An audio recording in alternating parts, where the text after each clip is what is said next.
আসসালামু আলাইকুম এভরিওয়ান। আজকে আমি একটা এমটি কোণ বানিয়ে দেখাবো। তো এর জন্য আমি প্রথমে একটি ফ্রোজেন পেপারকে এক পাশে 16 সেন্টিমিটার এবং অন্য পাশে 13 সেন্টিমিটার করে কেটে নিয়েছি। যে পাশে 16 সেন্টিমিটার করে কেটে নিয়েছিলাম সেই দিকটা ফোল্ড করে নিব। এক্ষেত্রে ভালোভাবে ফোল্ড করতে হবে যেন কোণটা একটু শার্প হয়। কোণটা শার্প হয়ে গেলে আমরা পেপারের বাকি অংশটুকুতে সেলোটেপ লাগিয়ে নিব যাতে কোণের উপরটা না ছুটে যায়।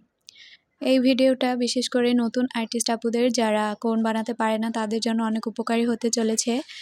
এই সেলোটেপটা লাগিয়ে তারপরে আমরা উপরের দিকে আরও 2টা সেলোটেপ লাগিয়ে নিব যেন কোণটা ভালো করে আটকে থাকে, এটা যেন ছুটে না যায় মেহেদি রাখলেও।